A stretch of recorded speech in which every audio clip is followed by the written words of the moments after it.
के इस वीडियो में मैं आपको दो मोस्ट इम्पोर्टेंट टॉपिक आपके सब्जेक्ट और ऑब्जेक्ट इन दोनों के बारे में मैं आपको बताने वाली हूँ कि सब्जेक्ट किसे कहते हैं और ऑब्जेक्ट किसे कहते हैं। बहुत ही इम्पोर्टेंट टॉपिक है ये आपका, हर बार ये आपको पूछा जाता है सब्जेक्ट और ऑब्जेक्ट। बहुत से लोग इसमें कंफ्यूज हो जाते हैं कि सब्जेक्ट किसे कहते हैं और ऑब्जेक्ट किसे कहते हैं। तो आज के इस वीडियो में उनका यही कंफ्यूजन मैं दूर करने वाली हूँ। तो बिना किसी टाइम वेस्ट के देखते हैं और अच्छे से कंप्लीट करते हैं। तो सबसे पहले हम सब्जेक्ट देखेंगे हमारा। तो देखिए यहाँ पर हेडिंग डाल देते हैं सब्जेक्ट, और जो सब्जेक्ट को हिंदी में कहते हैं हम कर्ता।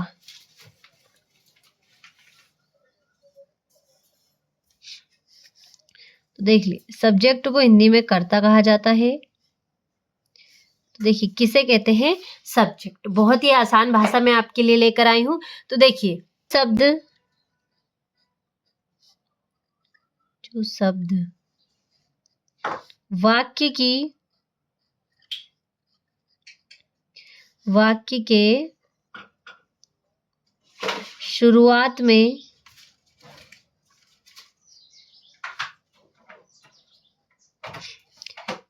आते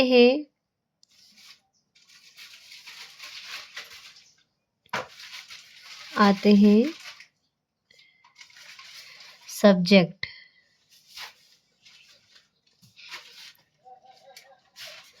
सब्जेक्ट मीन्स कर्ता कहलाते हैं।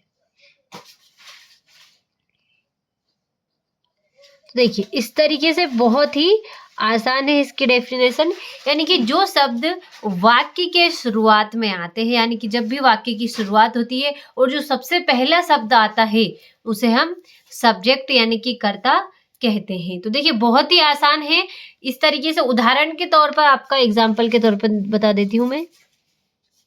एग्जाम्पल के तौर पे आपका ये हमारा एक टेंस हो गया, ही कैन टीच, वह पढ़ा सकता है। अब इसमें सब्जेक्ट होगा आपका, एक दो और देख लेते हैं फिर मैं आपको बता देती हूँ। देखिए दूसरा है आपका आई गो, मुझे जाना है। तीसरा है आपका ही कम्स, यानी कि उसे आना है। तो देखिए पहला है आपका he can go, he can teach, यानी कि वह पढ़ा सकता है। आई गो, मुझे जाना है। ही कम्स, वह आता है। तो देखिए इस तरीके से आपके सेंटेंस है। तो देखिए इनमें अब हम सब्जेक्ट देखें, यानी कि देखिए अभी हमने देखा कि जो शब्द वाक्य के शुरुआत में, यानी कि जो शब्द वाक्य के शुरुआत में आते हैं उन्हें ही हम क्या कहते हैं, हमारा सब्जेक्ट कहते हैं। तो देखिए यहाँ पर वाक्य की शुरुआत में क्या है, ही, आई और ही। तो देखिए ये सब आपके क्या हो गए, सब्जेक्ट। तो देखिए मैं आपको बता देती हूँ सब्जेक्ट। देखिए ही, सी, इट, नेम, या फिर आई, यू, वी, दे, ये आपके क्या है, सब्जेक्ट है। ये आपके बहुत इंपॉर्टेंट सब्जेक्ट है जो ज्यादातर यही वाक्य के पहले आते हैं, तो इन्हीं को हम सब्जेक्ट कहते हैं। तो देखिए अब तो सब्जेक्ट तो हो गया हमारा, अब हम देखते हैं हमारा ऑब्जेक्ट। ऑब्जेक्ट मीन्स होता है कर्म, यानी कि सब्जेक्ट मीन्स कर्ता होगा और ऑब्जेक्ट है वो हमारा कर्म होगा। तो देखिए अब ऑब्जेक्ट देख लेते हैं हम। चलिए अब हमारा दूसरा टॉपिक है ऑब्जेक्ट। ऑब्जेक्ट मीन्स कर्म। तो देखिए कर्म देख लेते हैं हमारा। तो देखिए सब्जेक्ट मीन्स कर्ता। तो सब्जेक्ट का काम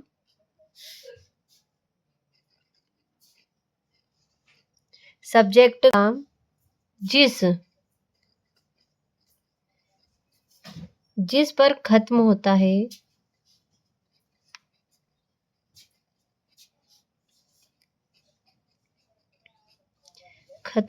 है उसे ऑब्जेक्ट यानी कि कर्म, ऑब्जेक्ट कहते हैं। अब यहाँ पर देखिए, सब्जेक्ट का काम जिस पर खत्म होता है उसे हम ऑब्जेक्ट यानी कि कर्म कहते हैं। अब उदाहरण तथा ऑब्जेक्ट, ऑब्जेक्ट वाक्य की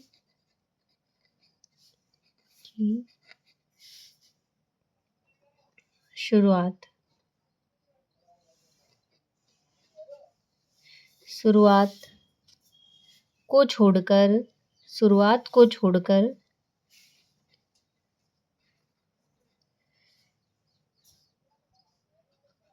कहीं भी आ सकते हैं।